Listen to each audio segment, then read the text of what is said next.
Hey ghouls and witches, we're back at Universal Studios Florida to check out even more construction updates. It is June 27th. It's about 2 weeks since our last construction updates. We're going to catch up on all the things going on around the park. We're also going to talk about the latest announcements from HHN35, including all 5 of our original houses and another IP announced. Let's go. Right here at the entrance of the park, down Illumination Alley, nothing much happening here. Ooh. Nothing much happening here. We do have some lighting fixtures to check out. Right next to Despicable Me, we do have these trusses set up here. This is typically an entrance to the sound stages back there. So we do have that set up here. Pretty sure those white lights on top of Wicked are the typical lights they have set up, but we do have some more down Illumination Alley. Lots of lighting added along here. Beginning last year, they did have a scare zone down Illumination Alley, so the lighting does make sense to be here. Looks like we do have a bit of movement over at Music Plaza. Let's go check that out. We have trusses all over Music Plaza. 1, 2, 3, 4, 5, 6, and a little entrance truss over there. I wonder what's going on here. This is typically where a queue is set up. This is where El Artista queued up last year.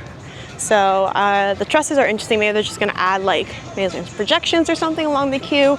But there's a bunch of them here, and then this truss over here. This also served as an entrance/exit to the soundstage houses. Back there's this little truss set up there. This hair is about to go up. It is so hot, you guys. It gets worse every week. See if there's anything going on with the speculated tribute store location. There's been hints that the tribute store is returning to this location in New York, not the arcade, but the extended queue for mummies. Let's see. Looks like a big fat nothing going on here just yet. Let's check along the sides here. Nope, nothing suspicious here. Looks like nothing yet happening as far as we can see at the speculated tribute store. Again, it could be inside, all the cool things happening, but nothing yet outside indicating this is the location just yet. Target acquired. Cool zones around the park are literally a lifesaver. Like I just need to, oh my God. Thank goodness. Let's keep going down New York. Fins is still under construction. They got a whole tarp and some walling around it. That's not new, but what is new is on what's the other side of this. What are you hiding back there? What is this? Hello? Now, you can argue that this is because they gutted out Fins. You can see over the wall there. It's just part of Fins construction, but it goes on for quite some time here.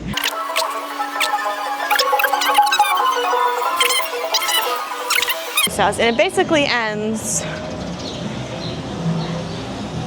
right to Schuster's office there. From our new vantage point, I don't think there's much difference that we can see. Let's check on his downstairs neighbor. Yeah, the walls even cover that side of the walls. Nothing there besides what we've seen last week with her poster set up and everything, but nothing else that we can see. Had to stop for a quick beveragino and a little AC break, but we are heading over to San Francisco.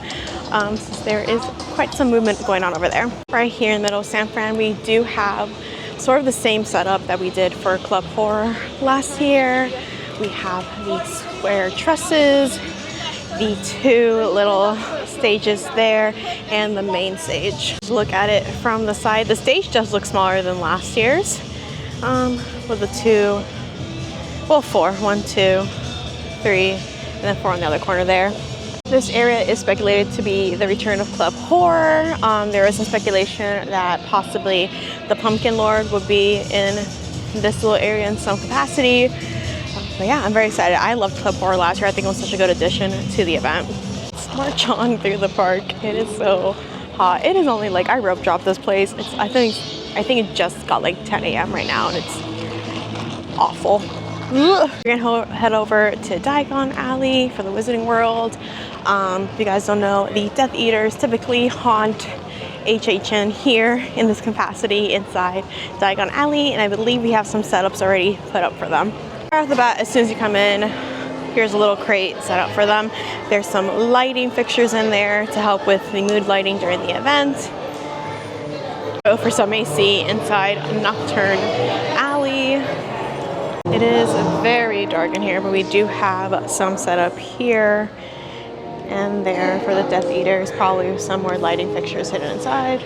Coming out of Nocturne Alley, right in front of the restrooms, there is another little setup here. This one's got some wines and fruits, and again, probably either a fog machine or some more lighting's gonna go in there. And my little setup here for the Death Eaters, right by the motorbike photo op. A little bigger, again, probably a fog machine, some light, maybe sound machine in there. A little setup right here by the stage area, fruits and wines and a big old crate. This little setup here, this comes almost, I believe, every year basically. Nice little setup here, roped off. Sometimes Death Eaters go up on that platform, fog comes up, green smoke, all that cool stuff.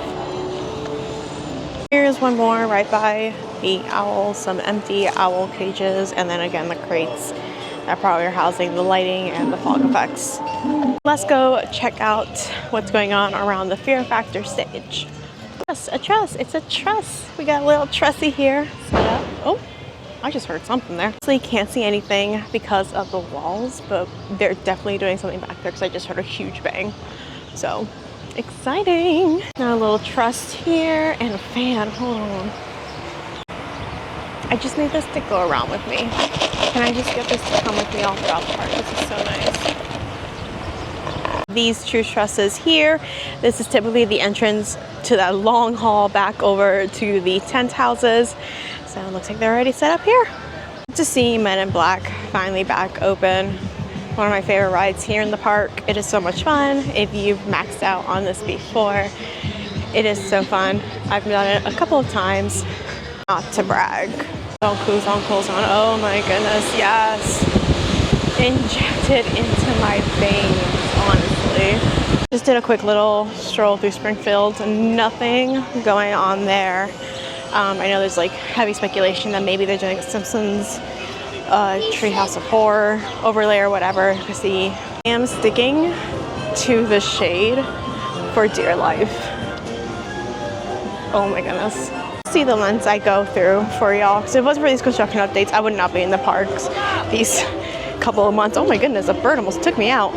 But yeah, if you're not yet, make sure to subscribe and like and do all the things because this is all for y'all. It's like the seating area is still set up over by animal actors. They typically turn this into a food booth for HHN, but the seating is still there, so not much movement there. Up to Central Park. I believe these trusses were here last time, but we do have those trusses in the little stage area here at the entrance or exit, depending on which way you're coming from, of Central Park.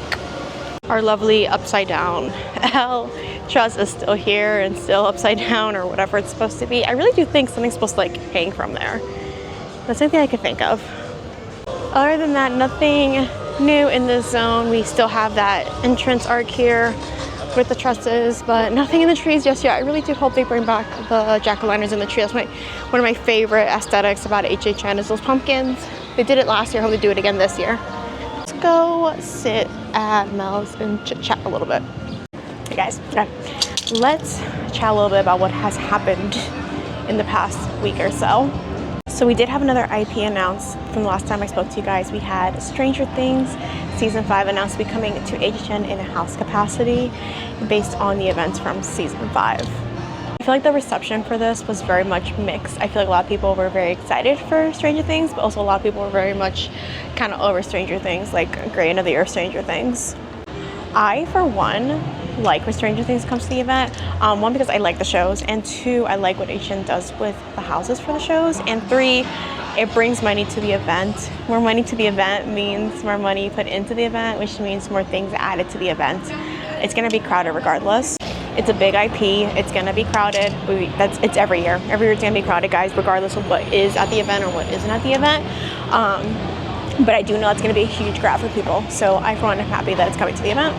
The other things that have occurred is that this whole past week we had the rest of our originals announced. We already had Jack and Oddfellow announced as our first original and first house announcement of the year, but we also had the other 4 originals announced. The first original announced this past week was for HR Blood and Guts, a Halloween Frightacular. If you guys don't know HHN lore, HR Blood and Guts is an original character created for HHN21, and he essentially is a TV host who hosts a late night TV show that airs all these B-rated horror movies, and he did these little skits, and he did this whole holiday special where he turned these holidays gone bad, but then ratings were getting really bad for the show, and he was about to lose the show, so he goes a little cuckoo and takes his crew and starts torturing them on the set, and that's what the house from HHN21 was about. This house is based on 15 years after that, because he was put into a penitentiary following the events from the first house. He escapes the penitentiary 15 years later, and he is back to wreak havoc on the soundstage again, and that's what this house is leading us to. This is HHN35. This is a huge anniversary year, so the fact that they're doing a callback to HHN lore, I'm obsessed with. I love HR Blood and Guts, and I'm sure there's going to be Easter eggs to other HHN lore in there as well, especially since HR Blood and Guts TV show was aired in Cary, Ohio, which is another setting in HHN lore. The next original house announced was Madlands Caged Cannibals. This is essentially set in a dystopia world where animals have gone extinct, and this tribe of cannibals have taken over a zoo and have adapted these animal-like instincts that they think are animal-like. I guess they don't know what animals look like, but we are stuck in the zoo with them, and they're coming after us.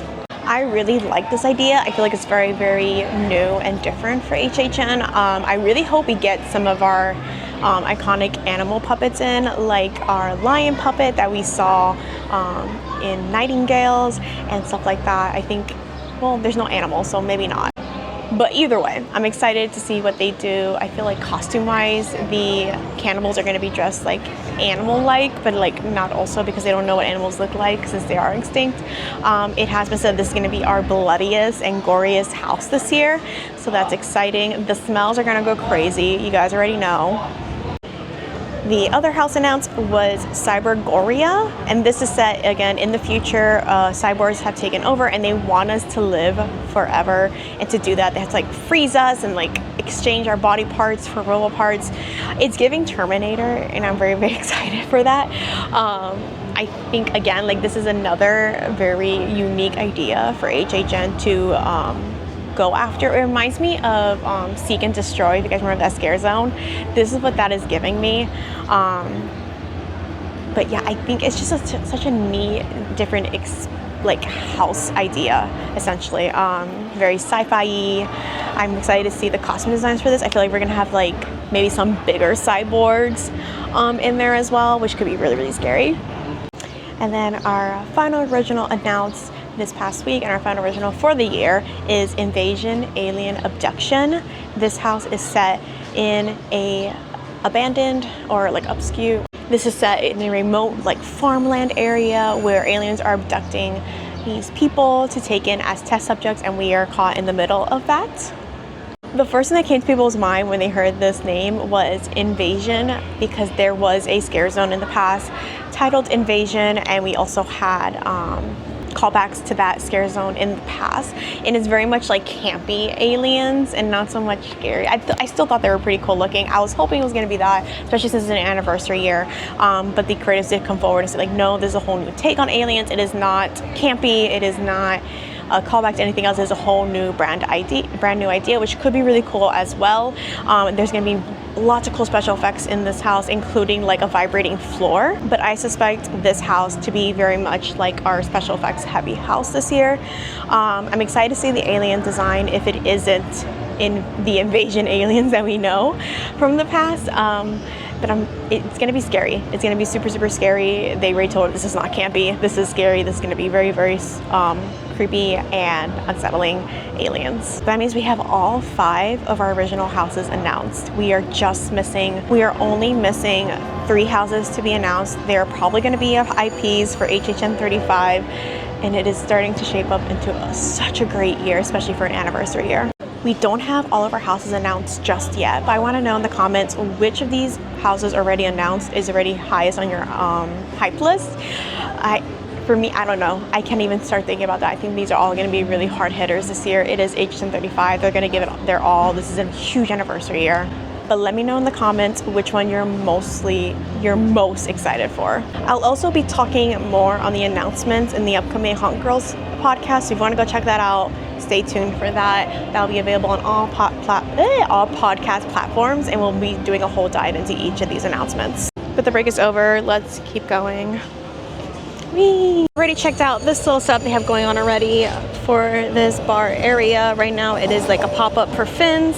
Usually this is turned into HHN bar, but since Finn's is not going to be open for HHN, I would not be surprised if they just kept it for Finn's for HHN as well. Heading into New York, we're going to take a quick little peek into the Five and Dime. Before we do that, it looks like we have another backlot club check-in right here.